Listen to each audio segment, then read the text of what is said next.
Remember when the world's richest man called the world's most powerful man a pedophile? Yeah, that happened. Well, I feel like most people already knew that this was the case. This was, however, the most high-profile accusation of this claim. However, nobody really cares anymore because Donald Trump deployed the National Guard and the Marines to the streets of Los Angeles. What Donald Trump is doing in Los Angeles is the playbook for shifting the narrative in your favor, depicting LA as being invaded by migrant criminals and monsters, deploying the National Guard to escalate tensions between law enforcement and protesters, and also now deploying 700 active duty Marines into the streets. The national and global media are just eating this shit up, man. When in reality, the protests are contained to maybe a couple square miles, maybe a couple blocks. And this is a city that is 500 square miles. I've seen plenty of on-the-ground footage from LA, and it honestly seems like it couldn't be further from a war zone. And to be completely honest, a lot of the violence that I'm seeing is coming from law enforcement and not protesters. I'm gonna tell you something that I'm sure you've never heard someone on the internet say before, and that is the fact that Donald Trump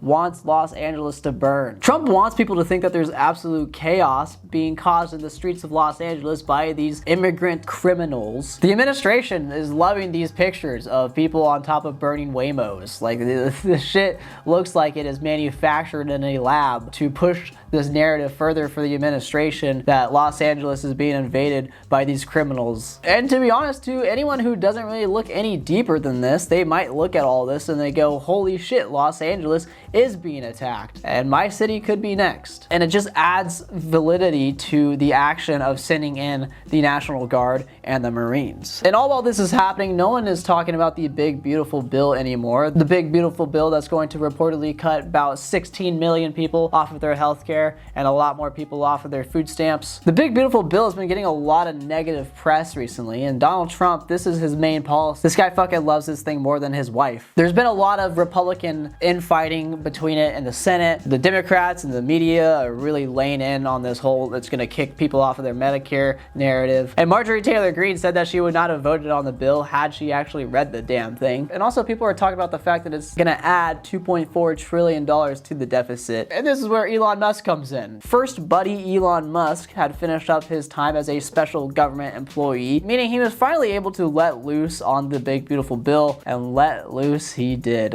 There's been some reports of rising tension between Elon and the Trump administration. Reportedly, Elon got in a fight with Scott Bessent. There's also been reports of Donald Trump asking if Elon's claim to cut $2 trillion from the government budget was just all bullshit. All these reports between Elon and the Trump administration was a pretty bad look for the Republican Party. Looked like there were some rifts forming, and all of it came to a peak when Elon called the big beautiful bill a pork-filled congressional spending bill. He said that the people who voted for it know that they did wrong and that Congress is going to bankrupt America. He also then claimed that Donald Trump would have lost the election had it not been for him, which it's probably true. He also said that Donald Trump should be impeached and then said that Donald Trump was in the Epstein files, which was somehow the least shocking thing that I think he said. In my opinion, at least.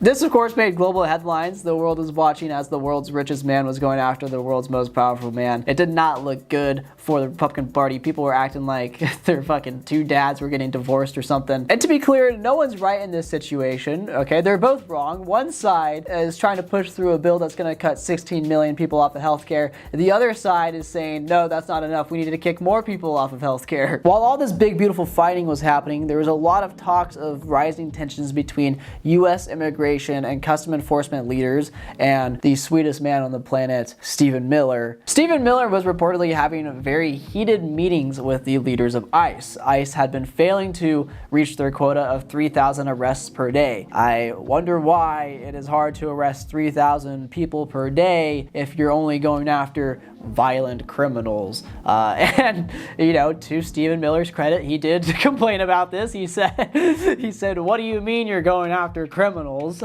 And Stephen Miller also said, why aren't you at 7-Eleven or Home Depot? This quote was reported 2 weeks ago by the Washington Examiner on May 30th, and on June 7th, there were rumors of an ICE raid about to go down at a Home Depot in Los Angeles. This whole story in Los Angeles kicks off with an ICE raid that took place on June 6th. ICE started raiding an apparel store in the fashion district of Los Angeles. Los Angeles is a sanctuary city with a very high migrant population. The city is also very left-leaning, so it makes sense that the people of Los Angeles would want to defend their neighbors and the members of their community that are being wrongfully detained for the sole crime of trying to make a living and feed their family. The first protest started Friday night at the Los Angeles Federal Building. On Saturday, more protests erupted in Los Angeles as there was this rumor going around that ICE was going to raid a Home Depot, because nothing screams we're going after the criminals like going to a Home Depot to arrest people that are trying to get supplies for their day job that they work in order to feed their family. I feel like if you weren't really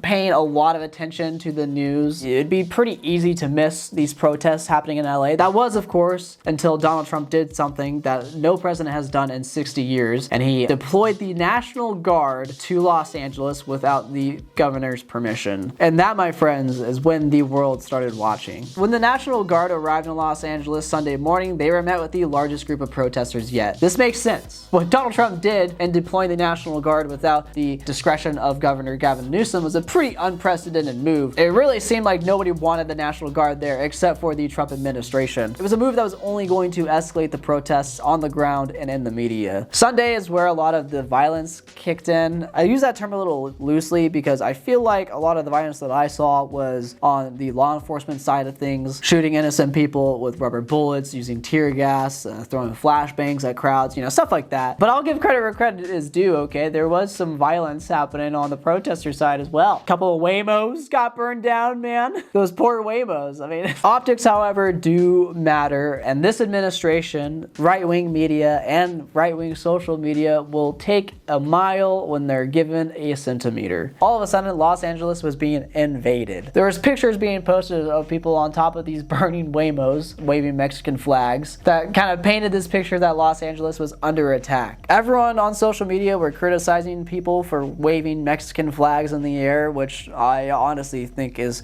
kind of stupid. Why does it matter, man? Why does it really matter? But I'll tell you why it matters, actually, is because it helps push this narrative that Los Angeles is being invaded by migrant criminals, these illegal aliens that are there only to do crime and cause harm. And Gavin Newsom and Karen Bass are incompetent, so Big Daddy Trump has to come in, send in 700 active duty military members to the city, fucking arrest Gavin Newsom or whatever.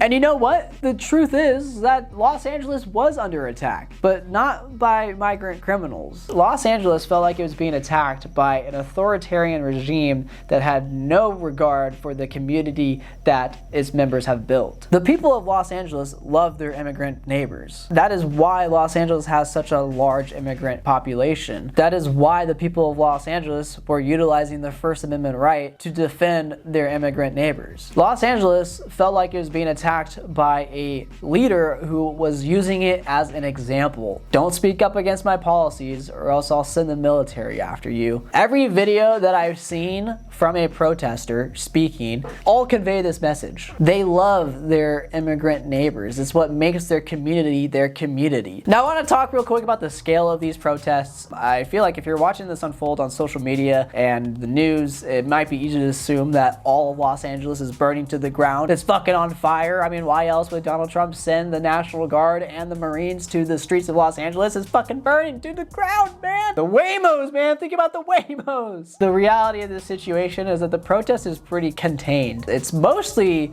in a few square miles, even if that. Remember, Los Angeles is a very large city, 500 square miles. Most of the protests are happening at the federal building in Los Angeles. And even on Sunday, when protesters took over a section of the 101 freeway, it even was a pretty small section of a pretty long highway. The mayor of Los Angeles put a curfew in order on Tuesday, and even then the curfew is restricted to a small 1 square mile area in Los Angeles. So there have been some recent updates since I started writing this video. On Thursday, June 12th, a federal judge ruled that Donald Trump's deployment of the National Guard without the discretion of Governor Newsom was unlawful. And nope, never mind. The National National Guard is now back in control of Donald Trump. That did not take long.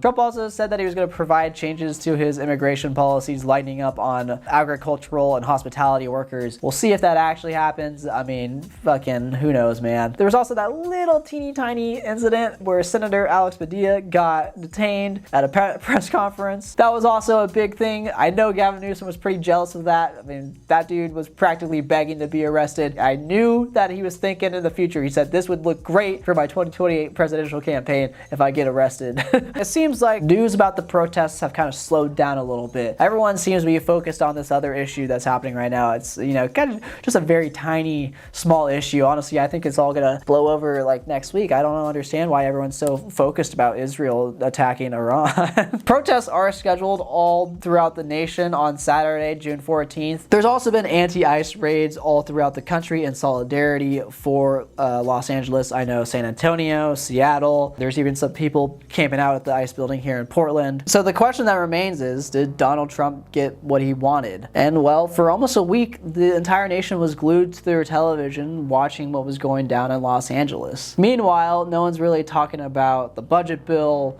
Elon, or even this Palantir deal that's going to allow Donald Trump to create a surveillance state by contracting a private company to compile data on every American. That's a cool thing that you should look into.